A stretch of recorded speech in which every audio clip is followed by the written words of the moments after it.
Aleluya. Vamos a abrir la Biblia de una buena vez. Ahí en el Evangelio de Mateo. El Evangelio de Mateo, capítulo 25. Muy bien ahí, Víctor, está bien. Gracias. Capítulo 25, vamos a leer del 1 al 7, aunque lo que vamos a platicar es del 1 al 13, ¿verdad? Pero vamos a ver con la ayuda del Señor. Evangelio de Mateo, capítulo 25, del 1 al 7. ¿Lo encontraron? Léalo con sus ojos bonitos, en el nombre del Padre, del Hijo y del Espíritu Santo, y el pueblo de Dios dice: entonces el reino de los cielos será semejante a 10 ¿qué? Vírgenes, que tomando sus lámparas salieron a recibir ¿a quién? Al esposo. Y 5 de ellas eran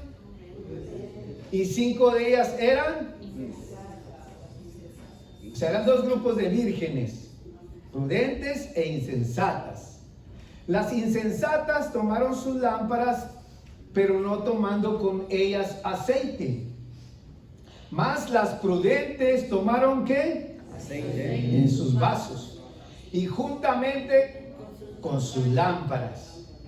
Pero tardándose el esposo, cabecearon todas, las 10, las prudentes y las insensatas. Las 10 se quedaron bien dormidas. ¿Por qué? Comenzaron a cabecear. Acuérdense esta mañana que en el cabeceo hay peligro. Nos podemos quedar dormidos. Vamos a ver si me acuerdo más adelante qué es el cabeceo y a la medianoche, el 6 dice: a la medianoche fue oído un clamor. ¿Qué era ese clamor? He aquí, ¿quién viene? El esposo. ¿Cómo se llama el esposo que la iglesia espera?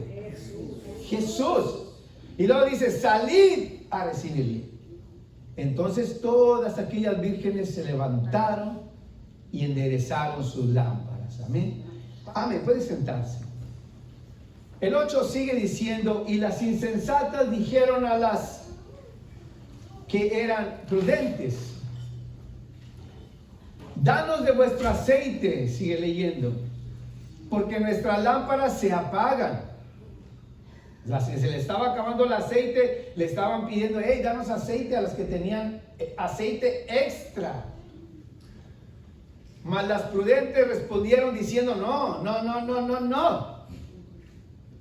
Vayan a comprar ustedes. Vamos a ver si podemos imaginar un termómetro en nuestras vidas en esta hermosa mañana, cada uno de nosotros. El termómetro sirve para medir temperaturas, ¿verdad? Sí. Altas y bajas.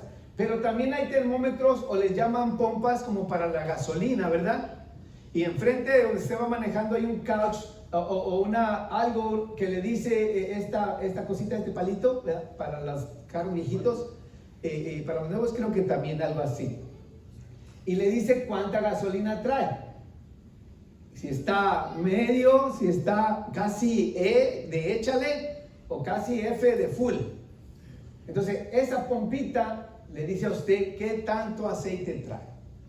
Entonces en esta mañana imagínense que dentro de usted, dentro de mí, hay una pompa o un sensor que le mide el aceite. Entonces, ¿cómo nos vamos a dar cuenta al final cuánto aceite tenemos? Conforme a lo que vayamos narrando, usted va a ir sintiendo y dándose cuenta cuánto aceite hay, espiritualmente hablando, amén. No aceite de vegetal ni de oliva, no, aceite de la llenura del Espíritu Santo. Mas las prudentes respondieron: no, ustedes vayan y compren, para que no les falte a ustedes ni a nosotras. El 10 dice: entre tanto que ellas iban a comprar, vino el esposo, y las que estaban apercibidas entraron con él a las bodas. las que tenían suficiente aceite y que la lámpara no se les apagó y que no necesitaban más que esperar y abrir la puerta para que el esposo pudiera entrar y para recibirlo. El 11, y después vinieron también las otras vírgenes, diciendo, Señor, Señor, ábrenos. Vinieron ya tarde. En lo que fueron a comprar el aceite, dice, en lo que fueron a comprar el aceite y regresaron tarde. La puerta ya la había cerrado, el novio ya la habían cerrado. Y después vinieron también las otras vírgenes diciendo, Señor, Señor, ábrenos. Pero él le respondió y le dijo, de cierto os digo, ¿no qué? No os conozco. El 13, porque de esto se trata esta semejanza de las 10 vírgenes que esperaban al novio, que ellas no sabían a qué horas de la noche o del día el esposo o el novio iba a venir al encuentro de ellas. Y el 13 nos dice de qué se trata esta parábola. Velad, pues, porque no sabéis el día ni la hora en que ¿qué? En que el Hijo del Hombre ha de venir. O sea, Jesús viene por su novia, que es la iglesia. Fíjense que en la versión Nueva Traducción Viviente, más original a los escritos hebreos y griegos, dice que eran 10 damas de honor. No dice vírgenes. Pero quiere decir que estas damas de honor eran 10 vírgenes. Traía algo para compartir con los jóvenes en cuanto a la virginidad, la importancia, ¿verdad?, de Dios en este caso. Pero bueno, será en otra ocasión. Pero 5 de estas muchachas eran prudentes. Las 10 eran vírgenes. Las 10 se habían cuidado, tienen unas características similares. Y las 10 tenían aceite. Y no sé si alcanzan a apreciar la lamparita esa que ellas están tomando en esta foto. Esas lamparitas son las que se usaban en los tiempos de Jesús. Una lamparita así chiquita que tenía una salida por aquí y otra salida por acá. Eso era para agarrar aire, ¿o cómo? Sí, para que el aire circulara y la llama se mantuviera prendida. Wow. Tiene que ver, estas lámparas tienen que ver con aire, con aceite y con la llama que estuviera prendida. Y bueno, quería decir algo, no puedo dejar de no decirlo. Cuando llegan mis nietos a la iglesia, al templo, todos los que son abuelos a lo mejor me entenderán, a lo mejor unos no, pero ellos siempre llegan echándole porras a su abuelo. No sé si han dado cuenta. No sé. Pero claro, a su abuelita, a su mima la quieren mucho también y nos quieren mucho. Pero ellos llegan pipa y me hacen así. Acabo de tocar, el pipa, el viejito se acaba de tocar y se va a sentar y me dice, good job, pipa, tilín, good job, dice. A mí me hace sentirme tan, ¿cómo se dice?, tan valorizado, tan amado cuando ellos hacen eso. Lo siento porque algunos de ustedes no tienen nietos. Algún día tendrán nietos y se darán cuenta y valorizarán tanto, porque para mí los nietos han sido como que la cereza del pastel. Hay pasteles que son de fruta y tienen de todo y tan bonitos y tan sabrosos, pero como que si no tienen arriba el toque final, como que les falta algo. Y así es. Para mí, ¿verdad? No sé. Cuando llegaron los nietos empezaron a adornar ese pastel de arriba. Y son una bendición. Son medio gritones, medio traviesos, pero el Señor está tratando con nuestros nietos, con sus nietos desde pequeña edad. Así que le damos muchas gracias a Dios por los nietos y que el Señor los guarde. Ok, stop the witty y continue. Las 10 eran vírgenes, las 10 tenían una lámpara, las 10 tenían una luz, que era importantísimo en los tiempos de Jesús. Las bodas no eran como las de ahora. Eran muy diferentes. Allá las bodas duran 7 días. ¿Qué familia de aquí de nosotros tiene dinero para pagar 7 días a un montón de familias que vienen a una boda? ¿Quién de nosotros? No, si lo que le recomendamos a nuestros hijos, una boda personal, hijo, una boda familiar aquí entre nosotros, porque eso de la gastadera está terrible. Pero no, en Israel eran bodas de 7 días. Pero cuando ellos organizaron esto en aquellos tiempos, también empezaron a invitar a tener, como hacemos en México, padrinos, para que otras familias se adherieran a este festejo y entonces ellas colaboraran también para poder cubrir lo básico de de la boda en los 7 días. Las vírgenes fatuas y las otras prudentes son un contraste. Fíjese que son similares porque son vírgenes. Porque tienen aceite, tienen lámpara y también tienen algo similar, que están esperando al novio o al esposo.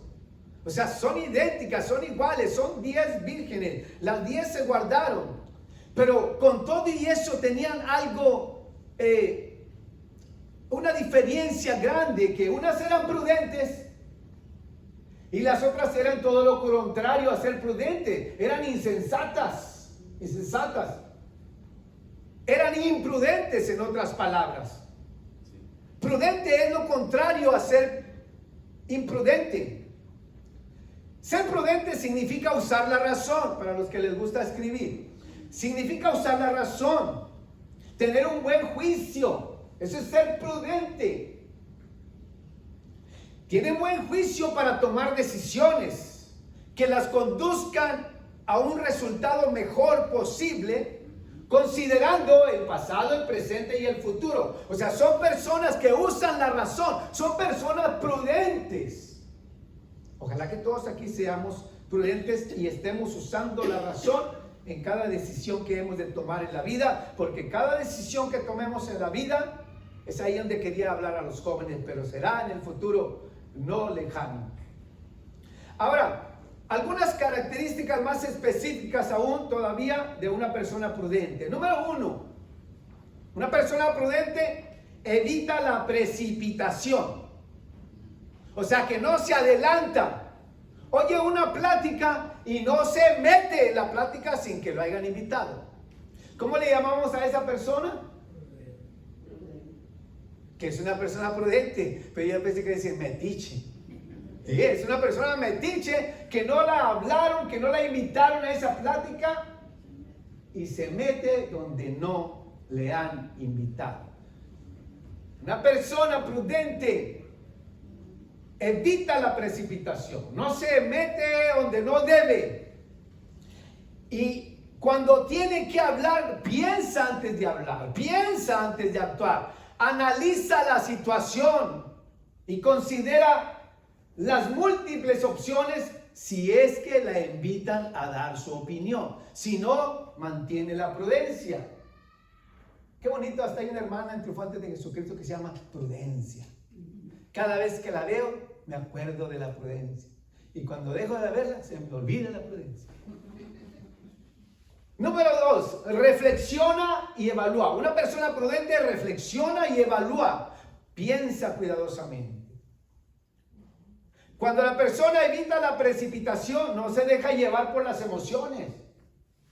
Oye, le hablan de fulano, le hablan de fulana, usted nada más oye.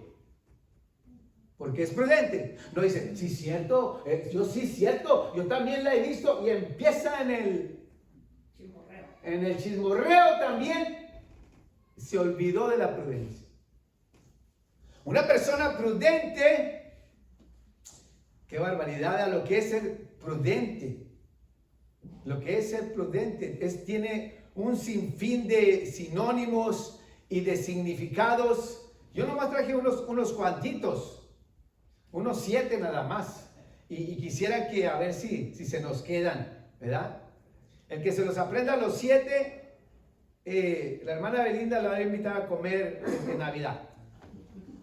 Número 3, la persona prudente es precavida. ¿Cómo es la persona prudente? Precavida.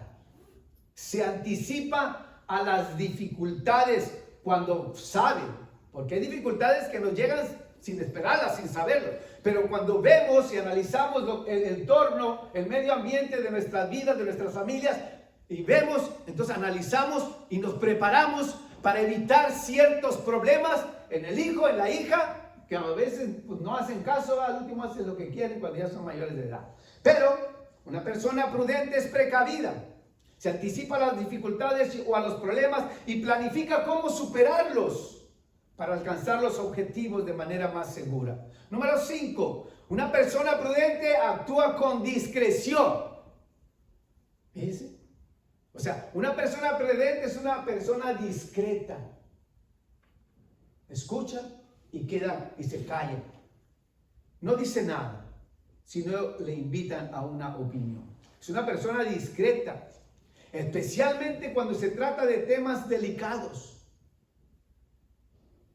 Si hay algo que está escuchando que ella cree y evalúa que está mal lo que se está hablando de tal persona, entra e interrumpe, ahí sí vale la imprudencia, y le dice, hey, no estén hablando de lo que no están seguros.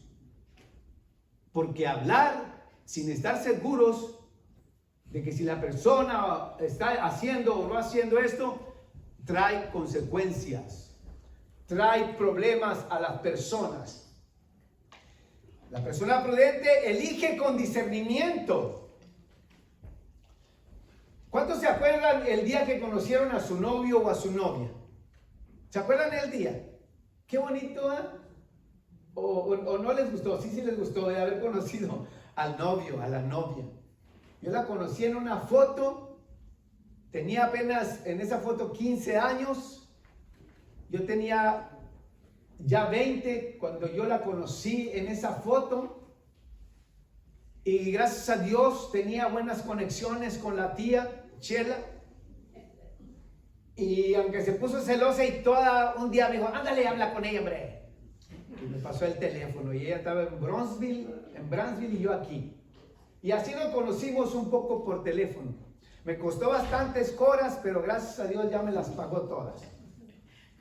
Entonces después la conocí en persona y no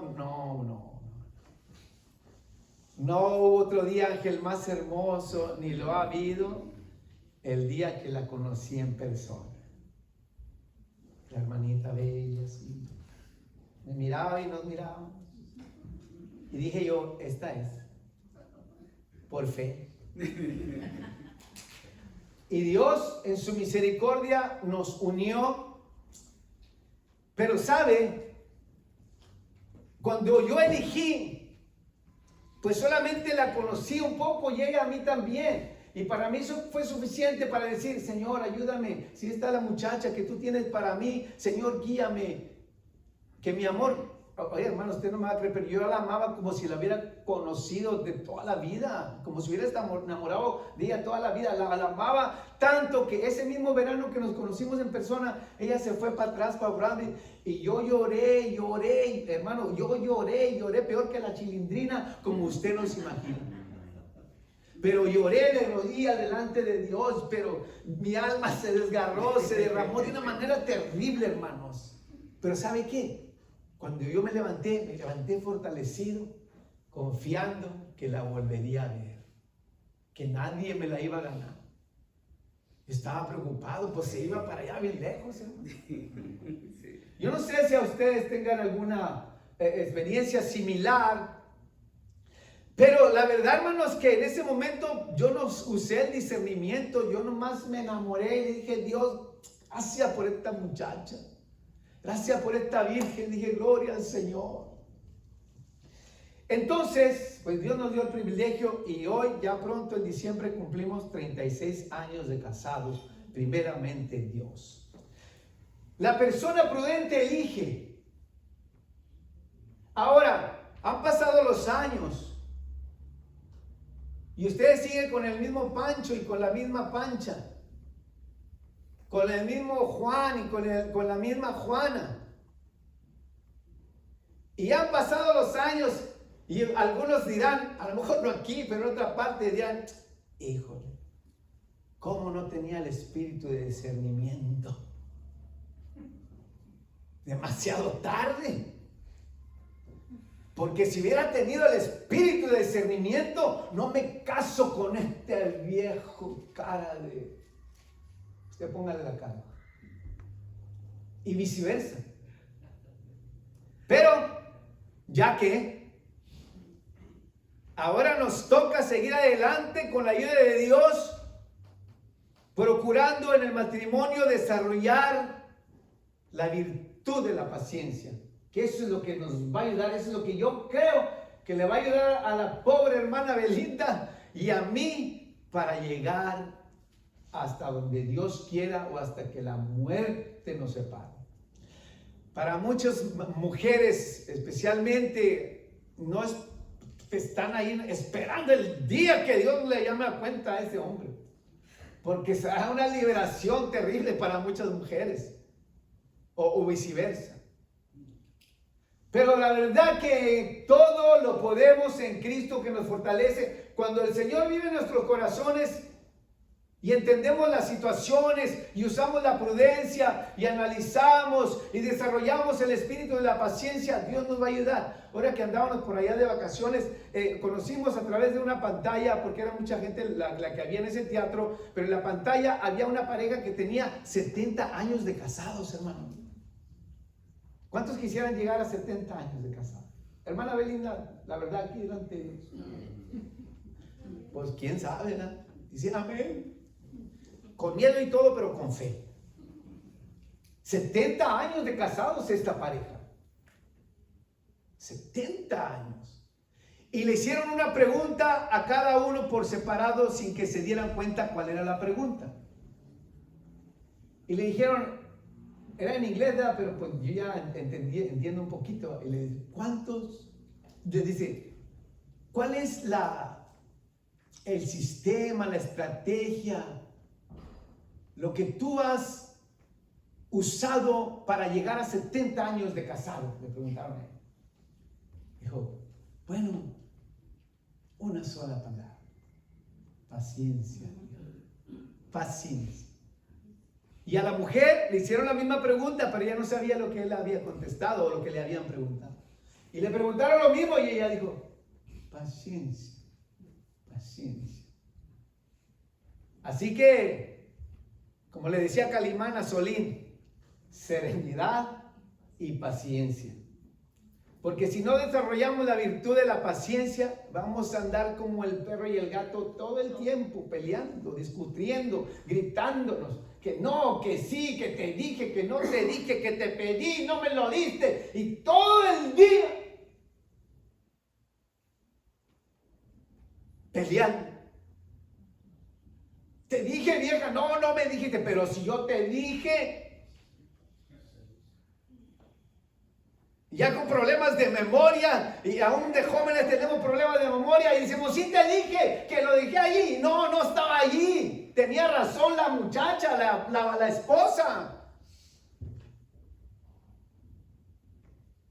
Pero como no tenemos paciencia, pues nos la pasamos discutiendo a veces en los matrimonios. ¿Qué es la paciencia?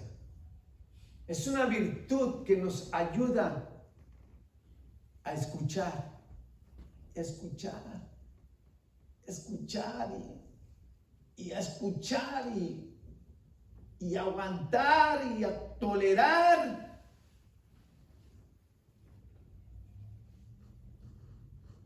Y es cuando desarrollamos la paciencia. Pero si respondemos al momento de que a aquel o aquella se le subió el aceite y se le prendió la lumbre, es difícil que Dios desarrolle en nosotros la virtud de la paciencia. Entonces, si los jóvenes quieren llegar a 70 años, y nosotros también de matrimonio, necesitamos paciencia, aguantar, calladitos, en silencio, en la misericordia de Dios. Número 7, claro, lógico, una persona prudente es una persona sensata. Es una persona que se caracteriza por ser moderada, fíjese, por mantener la calma, por mantener la paciencia. Es una persona que tiene la capacidad de calcular, de ver las consecuencias antes de tomar una decisión. Ahora, una persona insensata simplemente es todo lo contrario a lo que dijimos. Una persona que desprecia la razón, que no usa la razón. Es una persona, dice otro significado, que es una persona tonta. Una persona insensata es una persona tonta, dice el diccionario. También es una persona desobediente, nada le importa nada. Es una persona contraria a una persona prudente. Ahora, hasta ahora con lo que hemos hablado, la pompa del aceite le está diciendo más o menos cuánto aceite hay en nuestra vida. Y todavía un poquito más. El Salmo 119, 105 dice, las vírgenes, acuérdense que traían cada una lámpara. Y que les dio mucho sueño. Y ya era tarde, ya era de noche. Entonces necesitaban una lámpara para ver cuando viniera el esposo o el marido o el novio para alumbrar el camino. Salmo 119, los que se lo saben de memoria, Salmo 105, ¿cómo dice? Lámpara es a mis pies tu palabra. ¿Y qué? Lámpara es a mis pies tu palabra, Señor, y lumbrera a mi camino. Alumbra el camino donde va. Las vírgenes, para estas vírgenes era importantísimo, era vital traer una lámpara encendida para que esa lámpara guiara sus pisadas, sus pasos y las dirigiera con seguridad. Una lámpara encendida, ¿para qué sirve? Número 1, para iluminar el camino. Número 2, una lámpara ahuyenta las tinieblas. Cuando usted prende la luz, las tinieblas se van. No hay un switch o una palanca que usted prenda y prendan tinieblas. No, usted apaga la luz y hay tinieblas. Pero usted prende la luz y se van las tinieblas. Para no tropezar. La lámpara encendida sirve para no tropezar.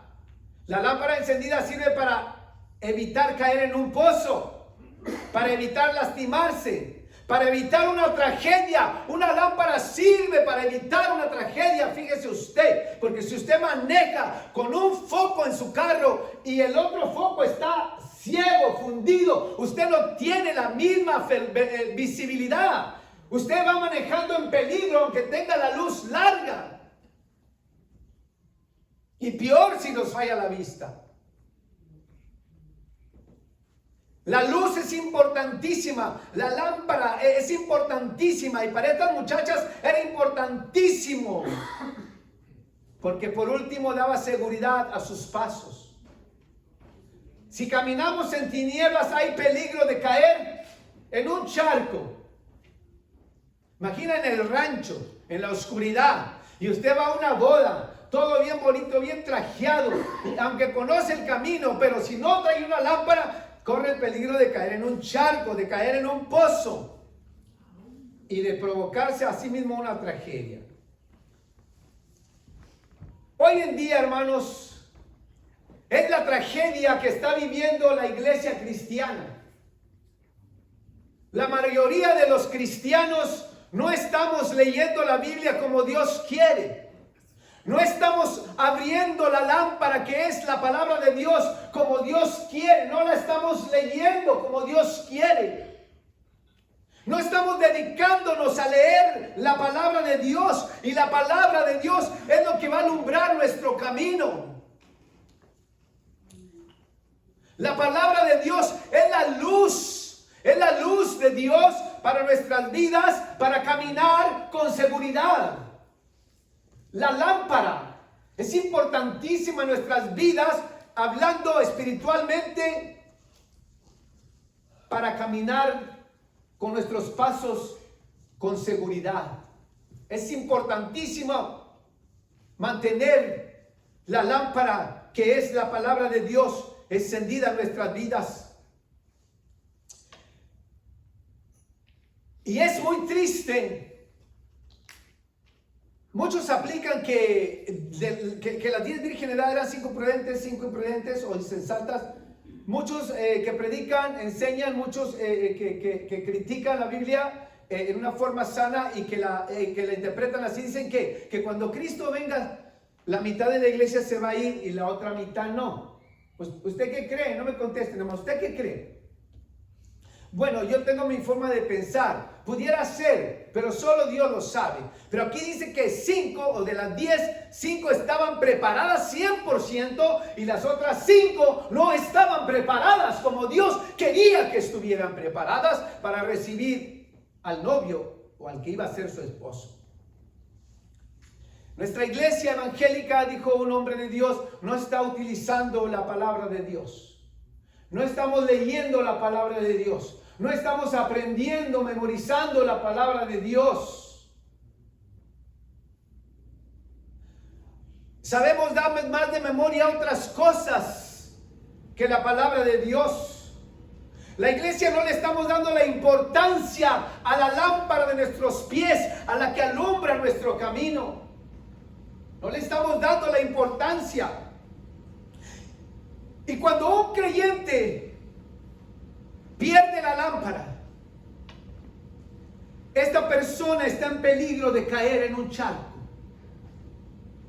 Cuando un cristiano que conoce de la palabra de Dios, pero que no le está dando importancia, que no la está leyendo como Dios quiere, como sabemos que necesitamos, corremos el peligro de caer en un charco, de caer en un pozo. En otras palabras, de irnos de la iglesia donde nos están enseñando sana doctrina y caer en un pozo de error doctrinal y creer enseñanzas que están fuera de la palabra de Dios. Cuando no leemos, cuando no le damos importancia a la palabra de Dios, cuando solamente escuchamos lo que nos enseña el pastor, el evangelista, el predicador y dependemos de eso, no puede ser posible depender nada más de eso. Tenemos que leer la Biblia, tenemos que darle importancia a la Biblia, a la palabra de Dios y entender que sin la palabra de Dios no caminaremos con seguridad. Hay muchas personas dentro de la congregación local y en todas partes que son personas de doble ánimo. Y esas personas que son de doble ánimo son personas que son como las olas del mar, que las lleva y que las trae, que las lleva y que las trae. Y no son personas seguras, no han aprendido a echar raíces donde Dios los salvó. Y van a una iglesia, le dijeron a mi papá, ¿por qué vas a esa iglesia? Le preguntó mi papá, es que ahí hablan inglés. Son mexicanos del rancho Guadalupe, pero van a la iglesia grande porque ahí hablan inglés. Que por los niños. Puede ser. Cada quien su religión y su forma de pensar. Pero mis niños de chiquitos aprendieron a leer español con la Biblia. Y aunque lo hablan medio mocho, el español, hablan español. Y nunca tuve la necesidad de irme a ninguna parte para que mis hijos hablaban inglés. No, Señor. Vamos a ir a la iglesia donde Dios nos plantó y sin obligarlos, simplemente nos siguieron hasta donde ellos quisieron. De chiquitos yo les cortaba el pelo a los 4. Me ahorraba $40. Pero llegó el momento en que creció Israel Moito. Me dijeron, papi, no más. Llévanos a que nos corten el pelo. Ya no me pude ahorrar $40. ¿Se imagina hoy en día? Hoy en día no cobran $10. Hoy en día creo que cobran $25 o $30. Ahora mi Moito, pues gloria a Dios, tiene dinero, gracias a Dios gana bien. A él le cobran $40. 50 por ahí. Por cortar el pelo. Mi hijo, yo te lo corto, dame 25. Dice, no, pa, porque tú me lo vas a cortar como cuando estaba chiquito. Vas a poner la cazuela y nomás le vas a dar alrededor. Era bien fácil cortarles el pelo. Todos tenían el pelo lacio. Hasta a mi esposa un día le corté el copete aquí. Porque pues no había dinero, apenas habíamos venido. Le dije, no, mi amor, ya te lo corto. Y la confianza de esta mujer a este hombre de Dios. Pero yo nunca me di cuenta que ella estaba de lado y yo se lo corté derecho. Y cuando se enderezó tenía que decir así para acá. Le digo, mi amor, es que de bajadita se mira bonito el copete. Y no, hombre, se lo empezó a peinar para arriba, ¿verdad? Con el papagayo. Pero hay peligro cuando nosotros no le damos importancia a la palabra de Dios. Podemos caer en un charco, podemos caer en una falsa doctrina. Nos pueden engañar cuando las personas son de doble ánimo, están débiles espiritualmente por situaciones, por diferentes cosas que a veces pasan en la congregación. Vamos a hablar localmente. Dentro de la congregación, a veces llegamos a la iglesia y hay personas que dicen, ay, ahí está la hermana, que mal me cae. No le dices, ¿verdad? ¿Verdad que no le dices? Oh, ay, está el hermano Moy otra vez enfrente, pues no acaba de predicar y otra vez, bueno, pues no. Yo nomás le hago caso al pastor y lo que Dios me da se los traigo y me voy bien feliz para la casa. Pero hay personas que sí llegan a la iglesia y hay rozones, se dice, rozones, y chocamos a veces un hermano con el otro. En la familia, como peleábamos, las muchachas peleaban, nosotros peleábamos. ¿Pero qué? Pues éramos hermanos, nos tocaba crecer juntos y aguantar el uno al otro. Pero así crecimos, hasta que llegamos a la madurez y aprendimos a respetarnos el uno al otro. En la iglesia, como cristianos, hay roces. Nos golpeamos sin querer queriendo, como dice el chavo. Y Satanás, el demonio miserable, viene a nuestra mente y te hace pensar cosas como que tú las estás pensando, pero no eres tú ni soy yo. Es el diablo que te está poniendo pensamientos contra tal y tal persona. A ver, otra vez. Vamos más bíblicos. La Biblia dice, Efesios capítulo 6. ¿Qué dice? Porque no tenemos lucha contra ¿qué? Carne y sangre. No, ¿contra qué? Carne ni sangre. O sea que nuestra lucha no es contra seres humanos. Amén. Es mi apoyo. Sino que nuestra lucha es contra ¿quién? Contra huestes espirituales de maldad, contra gobernadores en las regiones celestes, espíritus de oscuridad que operan en las tinieblas. Nuestra lucha no es contra el hermano ni contra la hermana. Es más, en la casa tu lucha no es contra tu esposo ni contra tu esposa. Te está haciendo batallar. El demonio miserable le está picando en la cabeza para que te haga batallar. Porque cuando tú amas a tu esposa, tú quieres hacerla feliz, ¿sí o no? Así es. ¿Va que sí, Mario? Sí, señor. Y viceversa, Marta quiere hacer feliz a Mario. Y viceversa, yo y mi esposa y usted y su esposo. Pero hay situaciones, hay roces, hay momentos, hay discrepancias, hay indiferencias. Pero ahí es donde Dios ayúdame a desarrollar la virtud de la paciencia. Pero muchas de las veces no sabemos cómo controlar la emoción del momento y reaccionamos mal y hacemos, como dice el dicho, de una gota, ¿qué? ¿Cómo se dice? Hacemos un vaso de agua. Una tormenta. Nos ahogamos en un vaso de agua. ¿Pero por qué, hermanos? ¿Por qué? Como dice François, ¿pourquoi? ¿Por qué?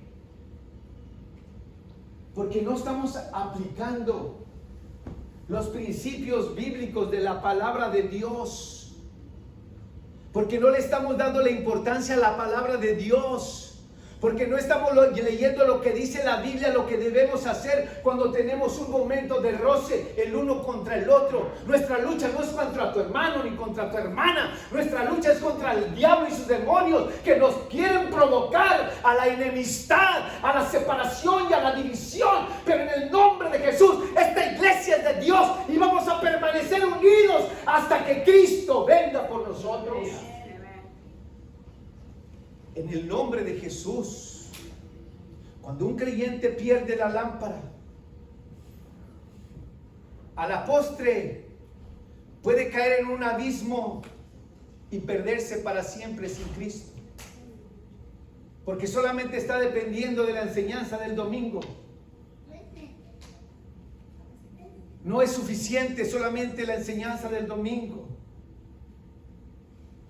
La lámpara era importantísima para estas vírgenes, para estas damas de honor, para estas muchachas. Era importantísimo tener una lámpara y tener un aceite. Efesios capítulo 5, versículo 15 al 20. Dice así: mirad pues con diligencia cómo andéis. Mira, con diligencia, con prudencia. Mira cómo debes de vivir, cómo debemos de vivir. Como sabios, no como necios, aprovechando bien el tiempo, porque los días son malos. Los cristianos, la iglesia del Señor, debe ser una iglesia que espera al Señor con prudencia, dándose cuenta que el tiempo que vivimos es malo, pero muy malo. Por tanto, aquí está la palabra de lo que hemos estado leyendo. Por tanto, no seáis ¿qué? Insensatos,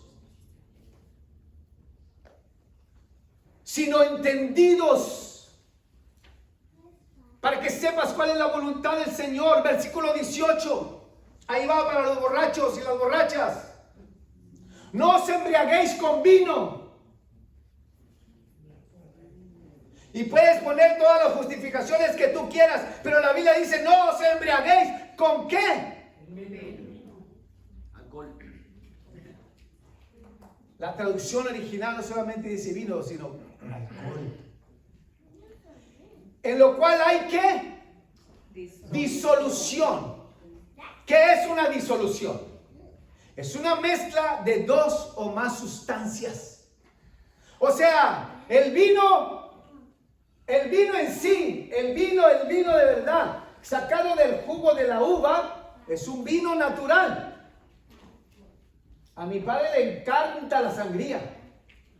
Tiene 98% de azúcar, pero a él le encanta la sangría.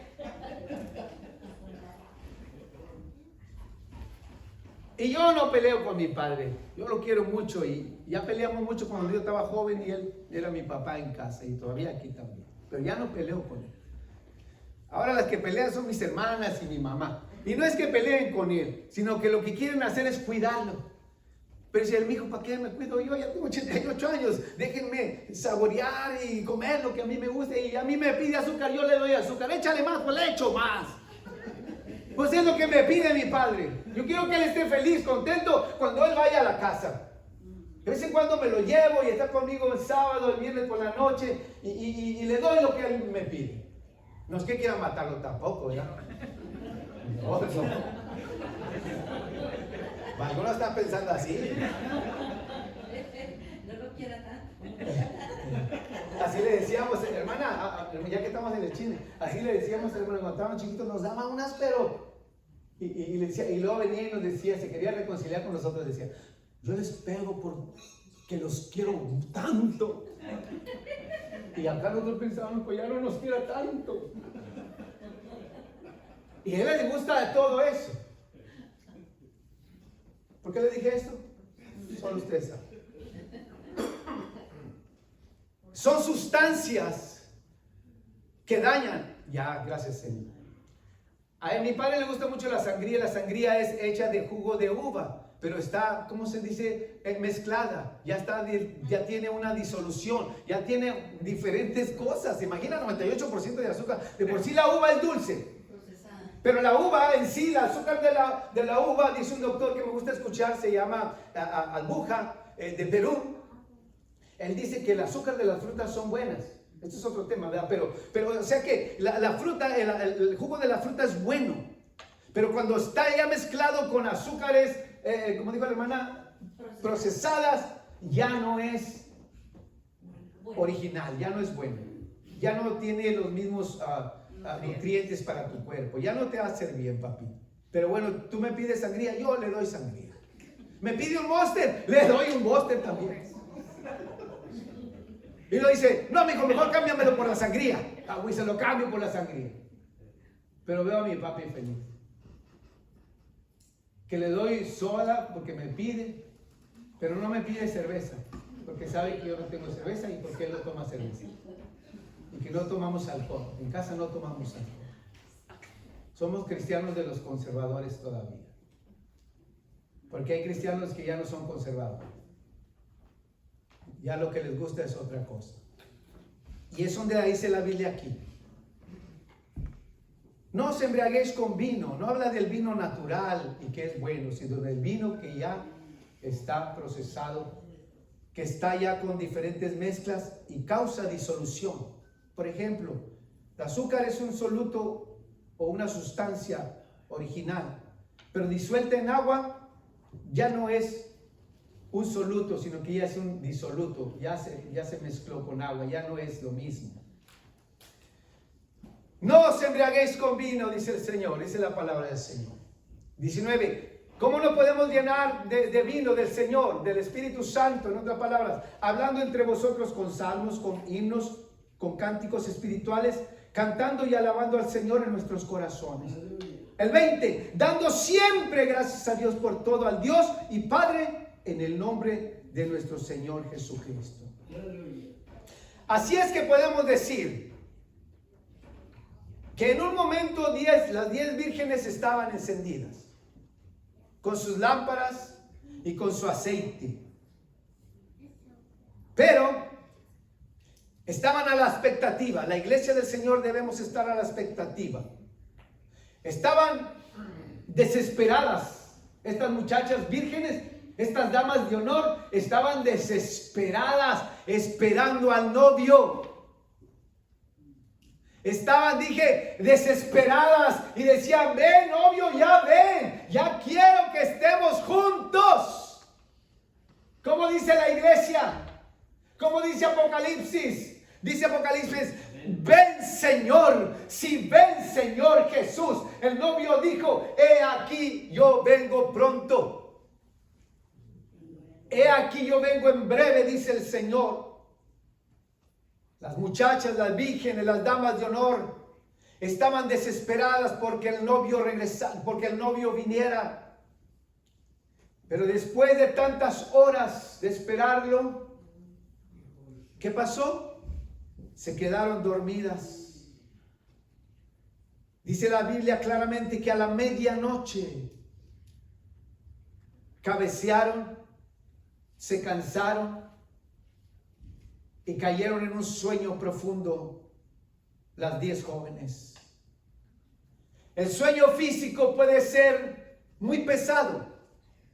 Hay personas que duermen pesadamente y no escuchan nada. Nada, absolutamente nada. Yo me acuesto a dormir a la hora que me acuesto a dormir, a las 8:15 o más tarde, me desvelo a las 9 y cierro los ojos y le digo a mi esposa, voy a esperar que te duermas, mi amor, tú primero. Y nunca me doy cuenta a qué hora se durmió la hermana Belinda. Así quedo dormido. Pero de tan pesado que estamos durmiendo, no nos damos cuenta de lo que pasa alrededor de nosotros, porque estamos dormidos, pero bien súbitos, dicen unas personas. También, espiritualmente hay mucha gente dormida. Espiritualmente hay mucha gente dormida. Están dentro de la congregación, estamos dentro de la congregación, pero la gente está dormida espiritualmente. Cantamos, reímos, ofrendamos, diezmamos, pero espiritualmente no nos estamos dando cuenta de lo que realmente está pasando alrededor de nosotros. El sueño espiritual es tan pesado, pero tan peligroso, que aunque vemos con nuestros ojos abiertos, no nos damos cuenta que lo que sucede a nuestro alrededor nos está diciendo que el novio viene pronto, iglesia.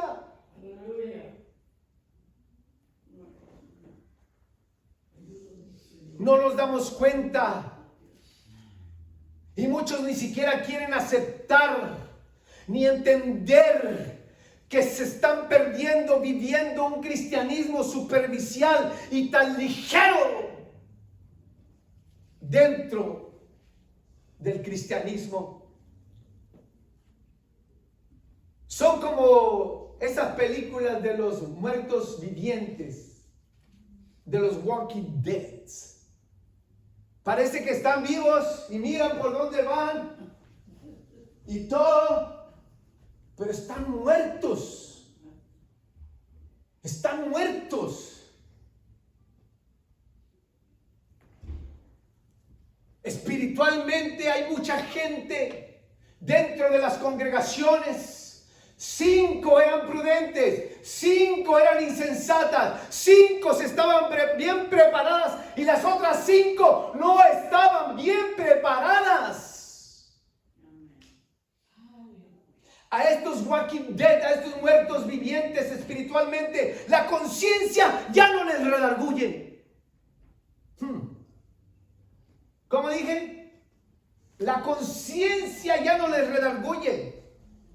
¿Por qué? Hay muchas evidencias que nos damos cuenta que dentro de las congregaciones hay muchos cristianos, entre comillas, que llegan a la iglesia y ya hacemos todo como si fuéramos cristianos, pero todavía estamos practicando cosas que practicábamos antes de conocer a Cristo. No hemos dejado esas prácticas. No estoy hablando del huevo y que pudiera ser y que del pirul y del rezo que hacían para liberar a los niños del mal de ojo. Eso aún lo siguen haciendo muchas personas. Esas prácticas no son sanas ni son del evangelio del Señor. Pero bueno, dice, pero daba resultado, hermano. Mire, cuando yo barría a mi hijo y luego rompía el huevo, salía negro el huevo. Todo el mal se fue allí. A lo mejor era tanto que lo meneaban y lo meneaban para allá y para acá, para allá. El huevo se cocía y se ponía negro. Yo no sé, yo no soy científico. Hay personas con las mismas prácticas de antes de conocer al Señor y ahora que conocen al Señor, siguen practicando las mismas cosas. Y se escudan y se justifican diciendo, eso no es nada, no pasa nada. Es que tú eres un cristiano antiguo, yo soy un cristiano moderno. Ay, qué barbaridad. Es que tú eres muy legalista, Moisés. Pues prefiero ser legalista a ser un depravado liberal, perdido espiritualmente, dormido espiritualmente, y que el día que Cristo venga, como estas vírgenes, se van a llevar la sorpresa en aquel día. Lo siento, mi amor, pero eso puede pasar. No lo dije por mi amor, mi esposa, sino como dice la canción. Estas personas ya no sienten pasión por los perdidos. Lo mismo les da igual si se salvan, si o no se salvan. No tienen pasión por los perdidos. Y peor, no hay pasión por Jesús.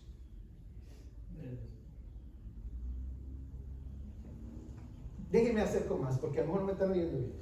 Porque no dicen amén y aleluya, gloria a Dios. No se crean. Ustedes son personas muy enseñadas. No tienen pasión por Jesús. Todo lo que hacen en la iglesia o en la congregación lo hacen, ahí se va. No hay pasión por Jesús.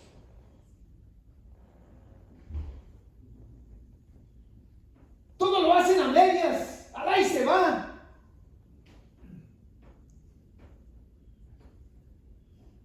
Ay, como salga, al cabo es para Dios. Dios sabe. Híjole, es para Dios. Ahí te va Dios, si te gusta, pues si no, pues ni modo. Todo lo hacemos a la carrera.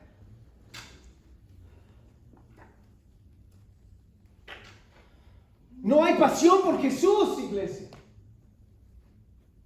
En muchos de nosotros no hay la misma misma pasión que cuando conocimos a Jesús, aquella vez que Él llegó a nuestro corazón. ¿Dónde está esa pasión por Jesús?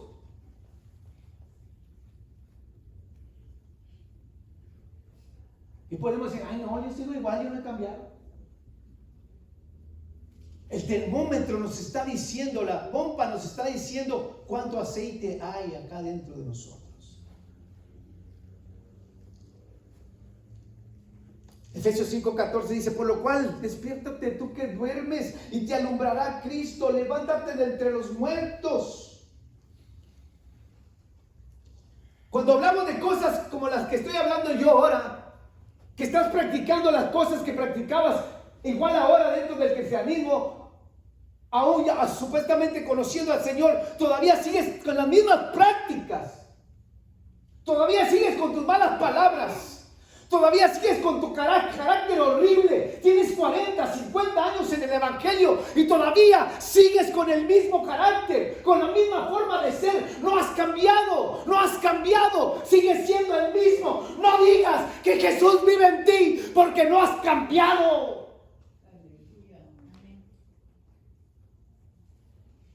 Si alguien en mi casa puede decir que yo he cambiado, no es mi nuera linda, pero mi hijo sí lo puede decir. Pero ¿saben quién lo puede decir? Pero bien, bien, sin equivocarse. Esta joven que está aquí. Cuando Cristo llegó a mi corazón, yo no soy perfecto, ni estoy diciendo esta cosa porque soy el mero, no. Soy el peor de todos.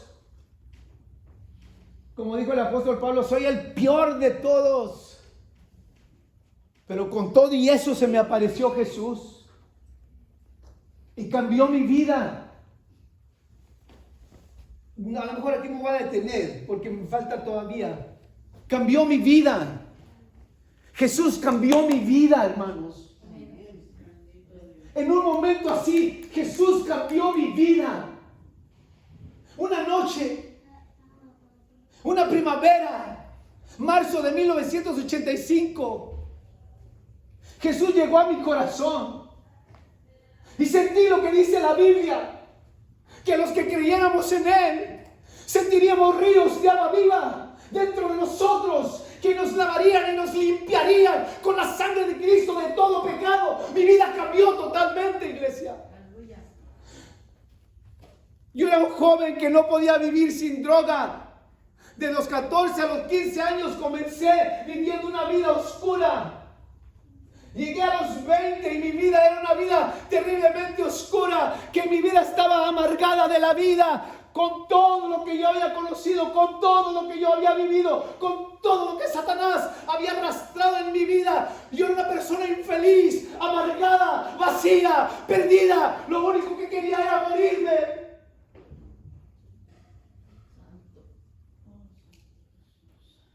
Pero Jesús llegó a mi corazón.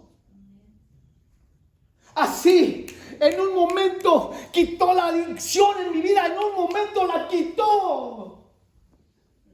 Yo no puedo entender que hay personas dentro de la iglesia que todavía sigan practicando lo mismo. En el mundo se emborrachaban, en el mundo nos drogábamos. En Matamoros había un predicador que le decían el Pelucas, por ahí donde vivía Cheque, no sé si te acuerdas, Achar. Y predicaba, oiga, predicaba tremendo, pero dentro de la Biblia tenía un chicharrón de marihuana todo el tiempo. Predicaba con una unción verde. Se convirtió a Cristo, pero no dejó de practicar eso.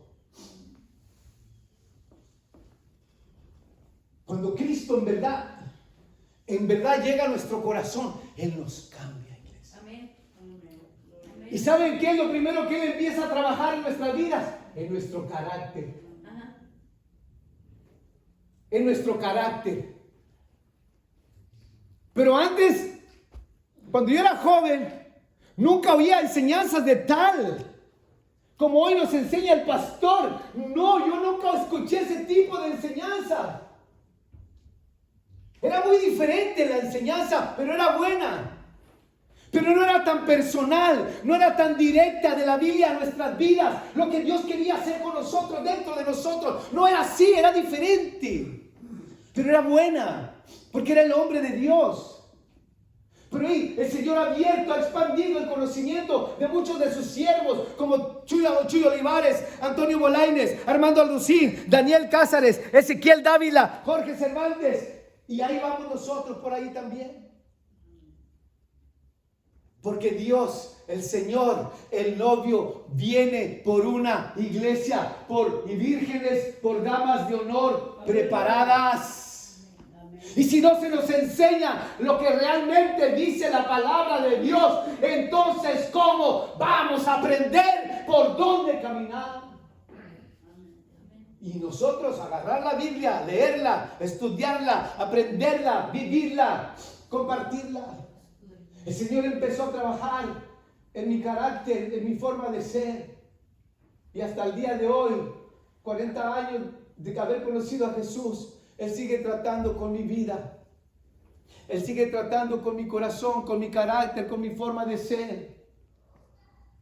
Yo quiero llegar a ser tan obediente a Dios. Quiero llegar a ser tan igual y semejante a Jesús. Que llegue yo a ser su esclavo. Pero también mi meta es llegar a ser, no les va a gustar, maridos, lo que yo quiero llegar a ser es que mi esposa, mi amor, mi vida, me mire a mí como un siervo de ella, que le pueda servir, que le sirva para algo. Y los hombres decimos, amén. Nomás hay uno, dos, nomás hay dos, tres.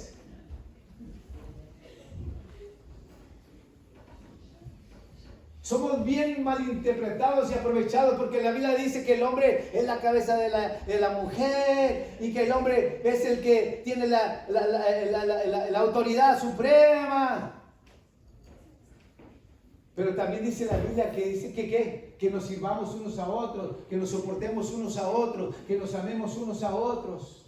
Delante de Dios, el hombre ni la mujer, ninguno de los dos somos mayor que el otro. Somos iguales delante de Dios. Y Él quiere trabajar en nuestro carácter en los dos, no nomás en uno. Y Dios quiere que lleguemos a ser siervos. Otra vez, maridos, ahí va, siervos. No como dicen en el mundo que... Mandilones. No mandilones. Y que nuestra esposa, con mucho respeto y amor hacia nosotros, diga un día, no lejano, que diga: cuánto te amo, mi siervo.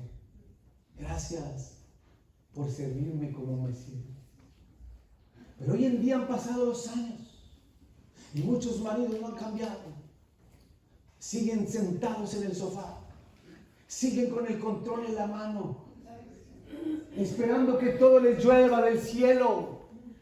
Esperando a los ángeles, como esta mujer profeta falsa que dice que mandó a los ángeles a que le encontraran sus joyas. Dijo: órale, ángeles, me buscan mis joyas. No, y fueron los ángeles, dice, y se las buscaron y se las encontraron. La Biblia dice que la mujer, el que haya esposa, haya, ¿qué dice la Biblia? Haya la que de Jehová, la benevolencia. Oye, no hallaste esposa, Moisés, no hallaste esposa porque eres muy guapo, eso es aparte. Eso ya es bendición extra. No, ni por feo ni por guapo. Encontramos esposa por la misericordia de Dios. Dios derramó su benevolencia en nosotros.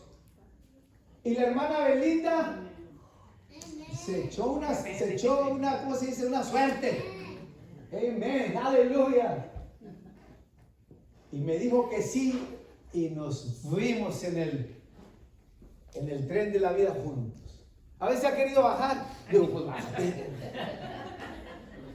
Y yo también me han dado ganas de bajarme, pero por mi culpa y por mi gran culpa. Porque nosotros los hombres somos bien tremendos con nuestras espositas. Somos bien abusadores. Bueno, a lo mejor aquí no, allá, en la otra, allá con la hermana Ruth a lo mejor. ¿Ah? Y cuando voy para allá también les digo que los dejaron. ¿Sí? Dale gloria, desconfianza en el Señor. Maridos, iglesia, no sé en qué nivel está el aceite de esa lámpara en nuestras vidas. Con todo lo que hemos estado hablando, ¿en qué nivel está tu relación con el Señor esperando su venida? ¿Hay suficiente aceite? Puede haber luz, puede haber la lámpara que está prendida, pero el tiempo va a pasar y tenemos que llenarnos, como dice Pablo, llenarnos de ese aceite, llenarnos del Espíritu Santo cada día, cada día, cada día, no solamente el domingo o el martes o el miércoles o el viernes, no, cada día tenemos que llenarnos de ese aceite para que la lámpara se mantenga encendida. Y en la otra ocasión se van a dar cuenta por qué era importante que la Virgen tuviera, no nomás la tenía por tener una lámpara, tenía un significado, tenía una razón de ser importantísima para estas vírgenes, tener lámpara y aceite suficiente. Sabían que se podía hacer noche, sabían que les podía dar sueño, pero sabían que al despertar tenían que tener suficiente aceite para cuando el novio llegara. ¿Cuánto aceite hay en nuestras vidas? ¿Qué tipo de vírgenes somos? ¿Estamos usando la prudencia? ¿Estamos siendo prudentes? ¿O somos insensatos? Con todo lo que hemos hablado hasta este momento, la puntita, el sensor que te indica cuánta gasolina tienes en tu carro, también te indica cuánto aceite hay en nuestras vidas. ¿Cómo está nuestra relación con Dios? Con nuestros hijos, con nuestra esposa, con nuestro esposo, con nuestro cónyuge. ¿Cómo está nuestra relación con el Señor? Incline su rostro un momento. Gracias a Dios en el nombre de Jesús por este momento de poder estar aquí y leer, escuchar las enseñanzas de tu palabra. Entre una cosa y otra, Dios mío, que vivimos cada día, ayúdanos a mantener esta lámpara encendida, pero también ayúdanos a usar la prudencia, a ser preparados, a prepararnos, a ser precavidos, a ser astutos y entendidos, que debemos tener siempre suficiente aceite, no solo en la lámpara, sino aceite extra por si el tiempo se hace largo. Creo que el tiempo se ha alargado por casi 2000 años. Y lo que sucede en el mundo, Señor, entiendo que se oye una voz fuerte que nos dice: iglesia, el novio está cerca, prepárate. Llenémonos de ese aceite. Mantengámonos la lámpara encendida, que el novio está cerca. Gracias, Padre, en el nombre de Jesús. Dios les bendiga a todos mucho, mucho, mucho.